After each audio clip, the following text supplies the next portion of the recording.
All right, so our Canadian small cap clients should be no stranger to Aritzia. It's been in our Canadian focus buy portfolio since the start of 2020. The stock was recommended at $16.80. Today it trades at 71.78, $8.1 billion market cap. Doesn't pay a yield. They don't pay a dividend, but there's a ton of growth in this business.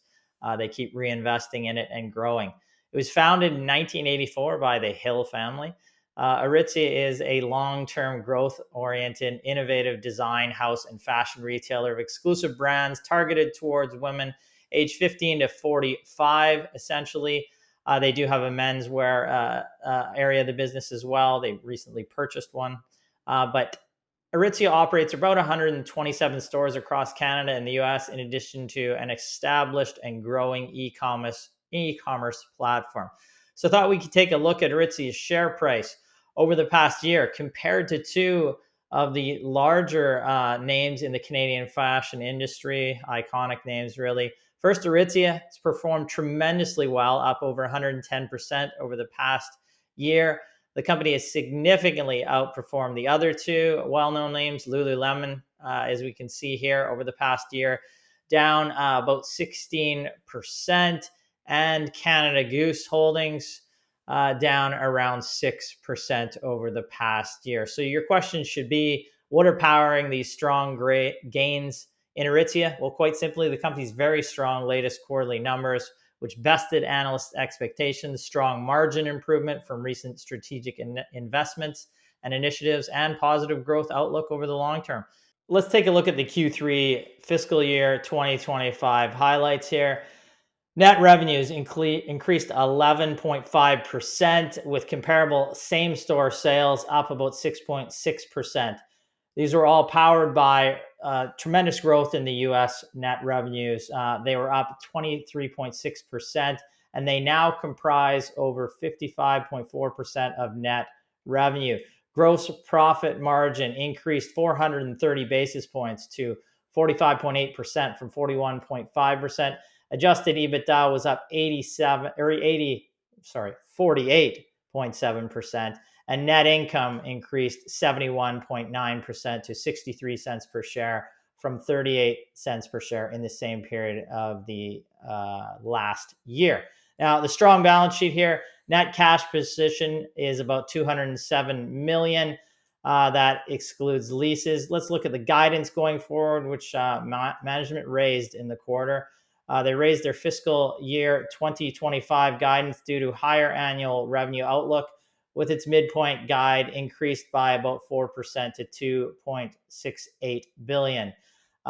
Key margin metrics were unchanged, implying EPS for fiscal 2025 in the range of $1.80 to $1.90. Prior to this, the consensus was about $1.73. They have long-term guidance till fiscal year 2027. Management reiterated this. Their key guidance metrics implies EPS of about $3.50. So that is a significant lift over the next 2 years. Let's look at tariffs. They're always a question in today's market. Let's look at the company's exposure to tariffs. On the most recent earnings call, management spoke to this issue being contemplated by President Trump for goods manufactured in China and sold in the US. The company stated that they have been proactive in diversifying manufacturing base in recent years, with a great majority of its products now being manufactured outside of China. They did convey that they estimate the impact from a 10% tariff would be about 30 basis points to its EBITDA margin prior to implementing any mitigating actions such as offsetting price increases. This should be something that does not significantly impact results, but it is worth monitoring. Additionally, we do note that a weaker Canadian dollar can hurt the Canadian operating margins in the near term. So valuations here, company trades right now about 38.8 times its expected earnings for this year, EPS. And that long-term guidance, if we look out to fiscal year 2027, it's about 20.5 times. Those are definitely premium valuations. Q3 fiscal year 2024 results were very strong in terms of revenue, margin, and EPS growth. This marks the true impact of the company's strategic turnaround and the foundation to capitalize on material growth runway that it has in the U.S. marketplace. That is in place now. The company's solid growth outlook is driven by strong product resonation in Canada and the U.S., an acceleration of store openings and e-commerce penetration, stronger e-commerce results, combined with cost initiatives leveraging Aritzia is now positioned for attractive EPS and free cash flow growth going forward.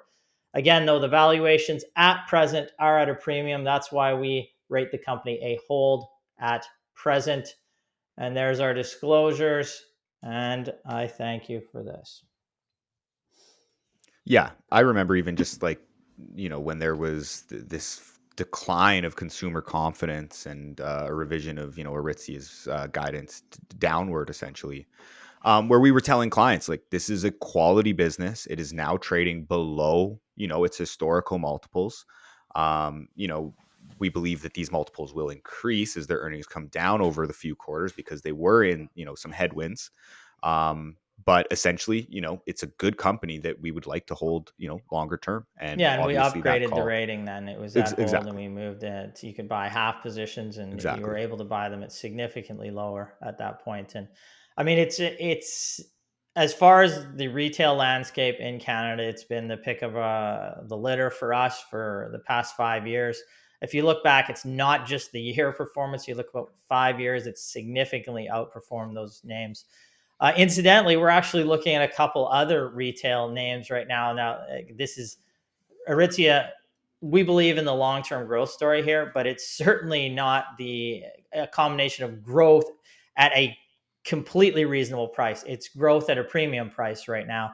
We're trying to see some growth at a reasonable price. There's one company we'll look at that we think is a deep discount. Then another company that we're looking to interview over the next week that looks like it has growth at a maybe relatively reasonable price. Again, we'll have to do some more digging on that, but it is a sector we kind of tread lightly in. Retail, fashion can be fickle, but there are a couple names right now that also might get thrown out over the course of this year as they are. If you're just selling clothes or selling retail items in the Canadian market with a lower dollar, that tends to hurt you. So, it may be a time to pick up some of those names depressed if it is a good quality business and they've got some growth ahead of them. So we're looking at a couple names now. Yeah, and you can really see in just on your Canadian dollar point, just the difference between the Canadian and US growth for Aritzia. Like they've done more openings in the US, but it's what, 23-24% in the US, 5% in Canada for their revenue growth. It's just the consumer difference is just massive right now between Yeah, where their same normally, store sales growth is bigger there too, but obviously they've opened more stores. But yeah, it's a better consumer environment in the US than it is in Canada. You can see this on this company. Again, the fact that they're able to grow right now, we're seeing a lot of names not grow in the Canadian market. It really talks about the execution from management and that margin increase that we saw. The new fulfillment center that they opened up, they got a new a back end system that they put into place. Plus, they're just managing the business quite well. New styles that resonate. It's so hard. It's such a hard business. You've always got to stay ahead and on trend, and that's something that they've been able to master. It's very difficult to do. Like you can have a Gap, and people can say, "I hate the Gap now," and Gap could be producing the same clothes, and that Aritzia has really stayed out of that fray of in out in out.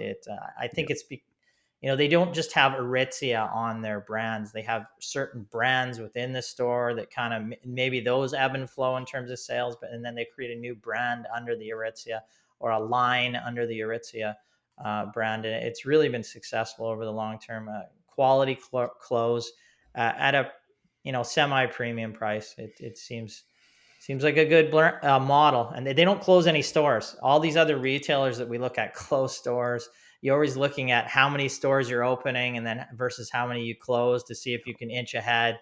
They're the only thing they do is refresh stores, and they're just launching new stores, and they're not doing it at such a pace that getting ahead of yourself on your skis. They're doing it at a measured pace over time, so they make sure these stores are very profitable. I mean, it's been paying off, and the company is now getting a premium multiple. Again, that is a high multiple you're paying for a retail company, so you got to be wary of that right now. Tremendous gains. It's right now we have a hold rating on the stock. So